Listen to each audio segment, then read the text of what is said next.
John Paul II said, "Love consists of a commitment which limits one's freedom. It is a giving of the self, and to give oneself means just that, to limit one's freedom on behalf of another.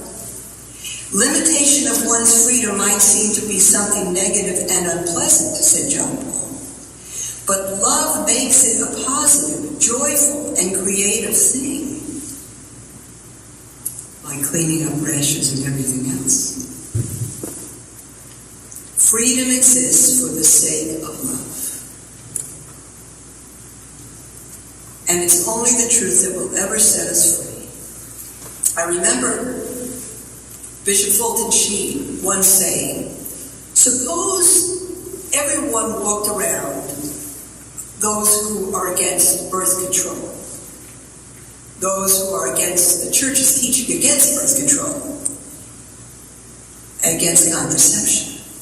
Contraception is against conception. It invades God's design and distorts his purpose for the human being and for life-giving love." And Bishop Sheen said, "Suppose all of a sudden people walked around with their eyes blindfolded in the street. And they're crossing the street against traffic, but they're blindfolded. And what if they walked around with their ears plugged up? They'd be killed left and right. And so the Catholic Church would come out with an encyclical, and it would say, but it's wrong to blindfold your eyes and plug up your ears. Doesn't it make sense to you why these organs were created?" And Bishop Sheen said, "Soon there would be pickets, the Catholic Church is against eye control, the Catholic Church is against air control." But of course it is.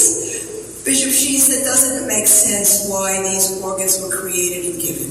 For their right use, not to be plugged up. And doesn't it make sense," said he, "why our reproductive organs were given to us for their right use, not to be blocked or plugged up or misused for selfish purposes.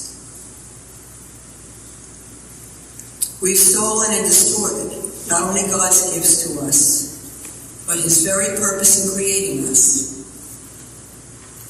I couldn't have said this about contraception before looking into the Catholic Church because I didn't understand it. I couldn't have said anything about abortion before looking into Christianity because I didn't know it was a baby. The lies of the world.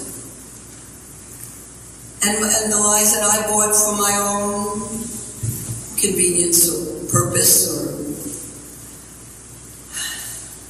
contraception is against God's design, against conception, contra. We want pleasure, but not life. We want to give ourselves thus far to the one we claim to love, but no further, no further.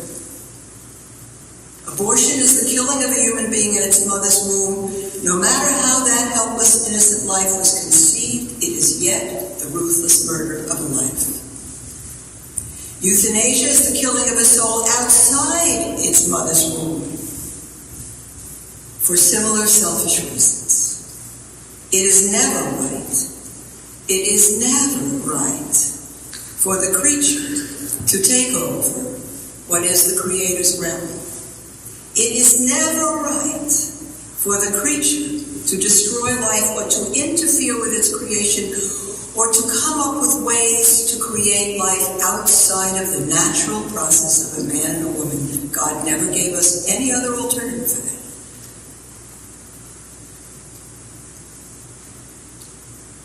It is never right to have intimate union with anyone outside of marriage.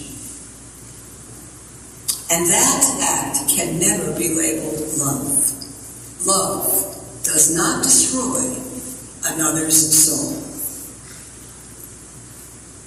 It has been said that abortion is the greatest evil of our day. I don't think it is. I think it's the fruit of the greatest evil of our day. As is contraception, which is our idea that we could meddle in what is God's territory alone, that we can play God. What is the problem?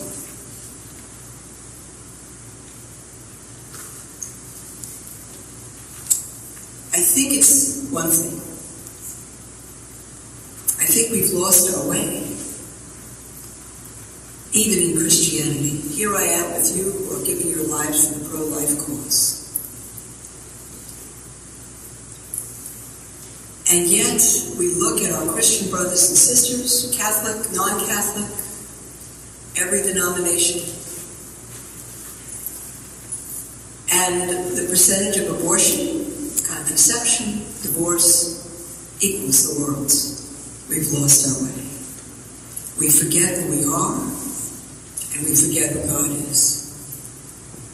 Timothy told you I came from a Jewish home, and with all my beautiful traditions in a conservative Jewish home in Brooklyn, followed them all, waited for the Messiah, waited for life to make sense. I never had a reason to live, truly. I never knew why mankind was on the earth until I gave my life to Christ through evangelical Protestants who taught me to love God, who taught me the scriptures, for whom I will be eternally grateful. How could it be that the God of Abraham, Isaac, and Jacob, who I knew no man could look on and live, how could it be that that God entered time and space, took on flesh, became man for us, died on the cross, and rose to give us life? What manner of love is that? How could it be? My life was changed overnight, and I knew I was loved. I knew I was loved. And I wanted the world to know about him. It took 18 years for me to come to believe what is unthinkable, and if you're not Catholic, you know it's unthinkable. You say to a Jewish person, God's not a man. He's not a man. And I say, you're right, he's not a man. He's a spirit. But he became man because he's God. Man can't become God, but God can become man because there's nothing impossible for him.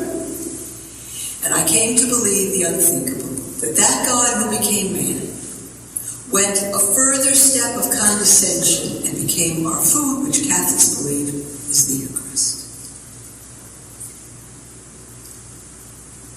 Should I turn my back? I have no reason to breathe apart from giving my life for him every moment and of telling the world about him. Should I turn my back on him who loved me and gave himself for me? Should I do my own thing, as good and pleasurable and convenient as it is in the moment, but at the end brings death and grieves the heart of the one who gave himself for me? Do I believe that my own judgment of a matter over God's judgment will bring me to heaven? What can we do? What can we do? What can we do to change the world? What can we do? I think everybody here probably does the work of 10 people to reverse the abortion issue and every other item against life. But what can we do? I would beg everyone who claims the name of Christ to do one thing: to live as if it's true. End of story. To live as if it's true. In everything we do and don't do, in everything we say and don't say. How do we do that? We need to stop being frogs in warm water. You know the story of the frog in warm water, and the temperature goes up, and so gradually his body adjusts till he boils to death. We have become so part of this society. Do you know what would happen to all the shopping malls and stores if Christians made Sunday a day of rest and didn't go shopping? Try that. If we stop contracepting, and had the children God wanted us to have. If you're unable to have children, do what Ed and Emily did. Adopt 10. You got 7 to go. If you have 10 children, adopt another 5 or another 10. Take in foster children. Open your homes to a hurting world. By your example, teach the way of God's design for every soul and for the family. I was a jail chaplain for 10 years in my Protestant years. I worked for an orphanage for 4 years, a halfway house, picked people off the street, saw broken families by the hundreds. Give those children everything in that children's home. We had everything most children will never have. Toys and education, everything. Not one of them wanted to be there. They wanted to go back to the home that abused them, that threw them out, that abandoned them, because it was family. It was the only family they knew. Distorted, not good. But it was home.